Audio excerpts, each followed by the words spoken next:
Hello, everybody. Welcome to Actually Sustainable, podcast for high achieving women, often with ADHD, who are trying to recover from burnout and build and maintain, hopefully, an actually sustainable life. All right. Today is episode 7, where high functioning does not always mean healthy. All right. Uh, as always, legal disclaimer, this is for educational and entertainment purposes only. This is not a replacement for medical advice. If you need individualized care or attention or diagnosis or any of that kind of thing, please seek a qualified professional. Okay. All right, my dears. So what we're going to talk about today, like I said, is how high functioning does not always mean healthy. We are high achievers. We accomplish things. We get things done. We have our goals and our to-do lists and we put them out there and we achieve a lot of them. Sometimes it's with a whole lot of panic and a lot of coffee, but we still achieve them, right? But that doesn't always mean that we did it in a healthy way. Hence the whole point of burnout, where this whole conversation is building a sustainable life. And that means recovering from the burnout that is inevitable with those kind of lifestyles for most people, without consciously choosing to make it a sustainable version.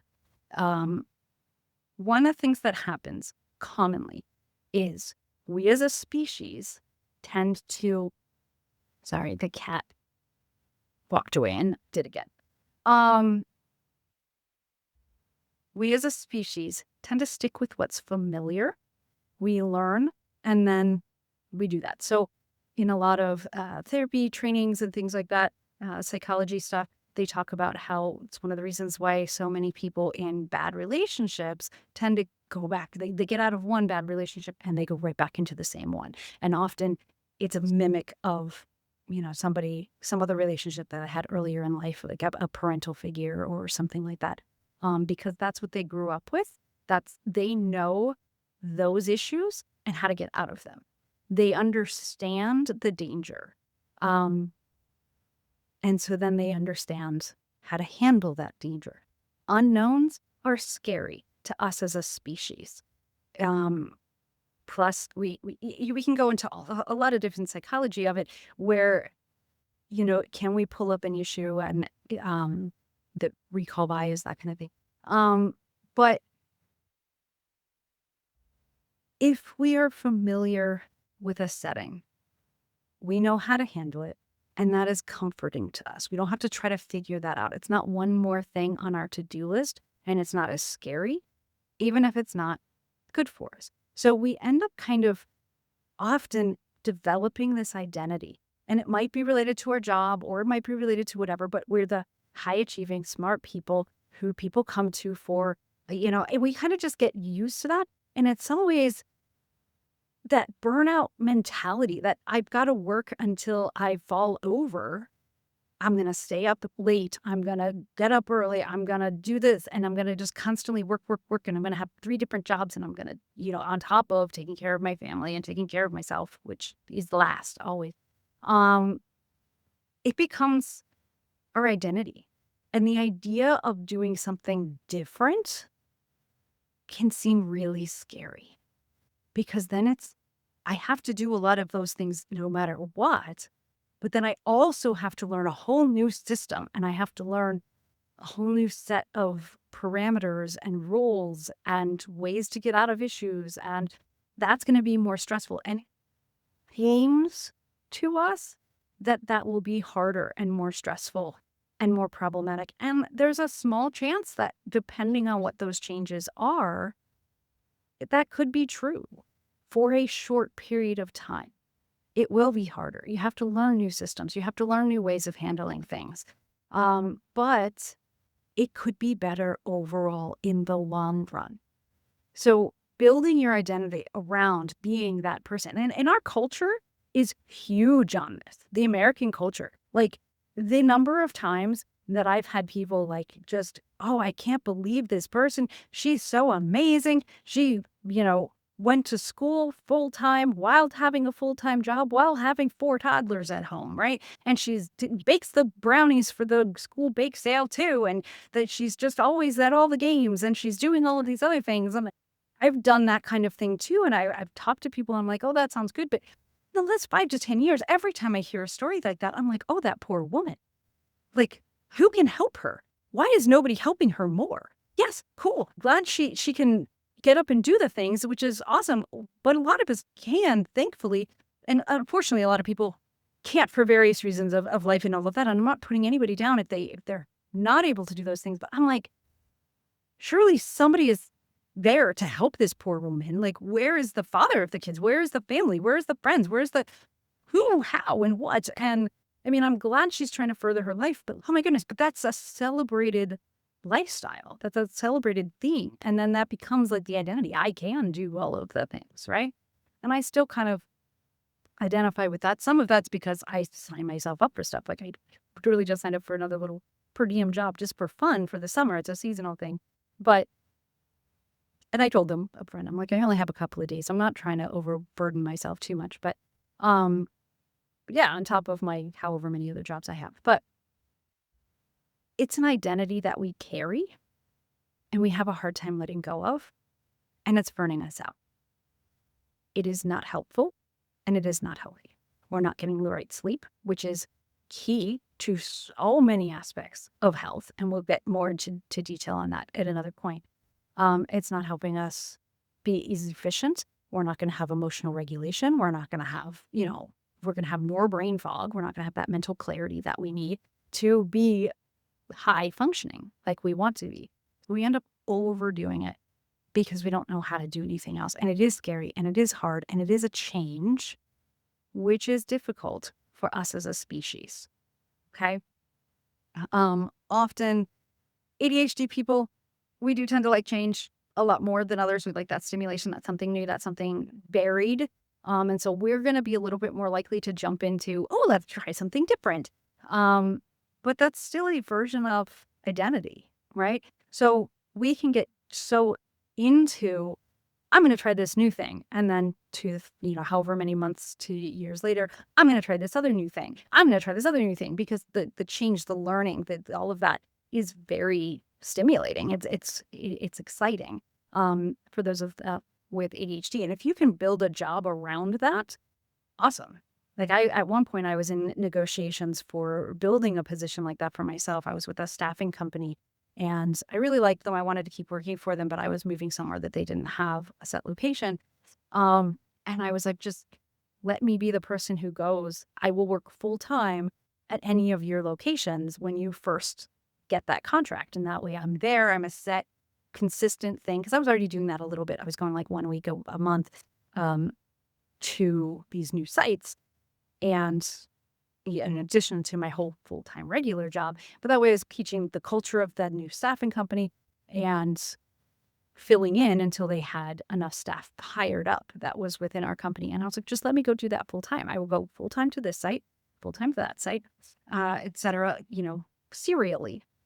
And they were like, that's a good idea, but we don't know if we're going to have consistent enough things to keep you going and, how are we going to pay you in between and all that. And so it was a logistics thing, I think, more so than anything else that limited it, which I get. But that would have been awesome because then I would have only been at the same job every 3 months or 6 months or however long it took. And for me, I think that would have been really good. I really like the change. I like working through change. I like working systems through the change. And, whereas most people can't stand that. But that was one of my skill sets that I did enjoy.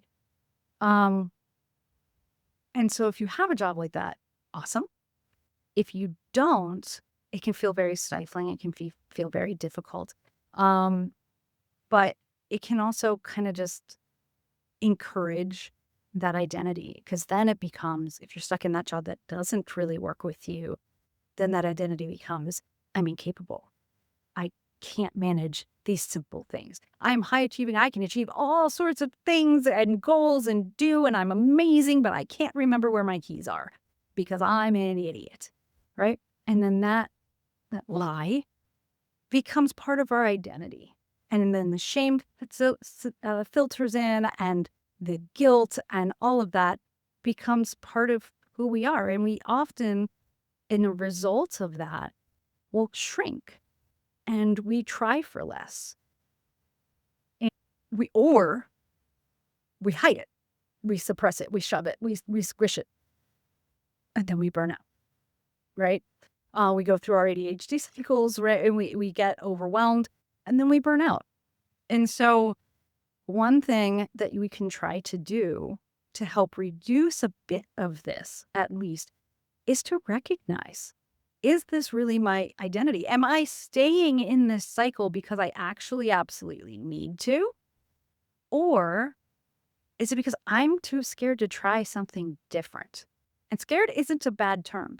Fear is a very natural human emotion, and it's very logical and reasonable in certain settings, especially if you're talking about like changing careers or things like that. Like that's scary. It is. And it's okay to be scared. But sometimes that fear hinders us from doing things that are better for us. So we can't let it hold us back from doing things that science says is better for us, like sleeping, right? If you are doing something that routinely interrupts all of your sleep and you're only getting 4 to 6 hours of sleep at night, you need to change something because that's not healthy, right? There's a whole ton of data about that. But sometimes giving up whatever it is can be scary. And I'm not saying change your whole life, change all these things. Like a lot of these changes take a lot of time. It's not an overnight thing for pretty much anybody. But try to recognize in your life, is this an identity that you have created for yourself that you're now holding on to? Or what are your identities? Often we wear multiple hats. We have multiple identities. So maybe try listing out who those identities are. I was listening to another ADHD person on a ADHD themed podcast talking about how there's monkeys in her brain, right? And she sometimes just sits back and listens to the monkeys have a conversation about a topic, and then she'll kind of pick which monkeys to tell to sit down, and then she can proceed. I think that was a kind of funny analogy. But or metaphor. So just try to see who you are, who you want to be, and what identities aren't helping the end goal, right? Do you want to be this burned out, overwhelmed person? Sometimes life kind of puts it on us and we have to take on those roles. But maybe there's ways that we can work around it. Maybe we can do it. So the first step is to recognize the fact that this whatever role, this whatever identity that we have is one that we'd rather not have. But we're holding on to it because we're scared to try something different. And so just recognize what those things are. And then recognize as we're kind of using these identities and we're kind of living in them, is burned out person one of them? Are we keeping ourselves burned out because that is who our identity is? It sounds weird, right? It's kind of like that realization sometimes of like, I just keep choosing the same guy and that's why I keep having these same things. It's not that all the guys are horrible. It's that I keep, for whatever reason, because of my habits, because of my whatevers, my upbringing, my things, maybe I pick these things. So maybe we're making choices that are keeping us in that burnout loop. That's not healthy. Again, if you need like a coach to help you find that, a therapist to help you figure those things out, because sometimes these are big. Sometimes it takes someone else talking it out with us to have us really get into it. One exercise you can try to do is, maybe find your identity, but ask yourself why. Why is that my identity? Because I'm overworked. Why is that my identity? Because I keep having all of these responsibilities. Okay, why do I keep having all of these responsibilities? Because I know that I'm the only one who can do them. I think I'm the only one who can do them and they need to get done. So I would have to do them. Why do you think that you're the only one? Because historically that's what, go down that why, ask yourself why until you get to the end result and see, is it really something that you can work on? Like, is this something potentially within your capacity to change? Even a little bit. And again, sometimes a therapist may be needed to help you go through this, but you can do it in a journal. You can do it in your head. You can talk to a friend about it, family, whoever you talk to, and try to come up with why is that identity your identity? Like all the way down at the root, the real root, which sometimes takes a little effort and asking why multiple times. Um, excuse me. But if you can find that, then just sit there with that and feel okay with recognizing that. Okay. This episode went 30 seconds too long. Sorry about that. But thank you for being here.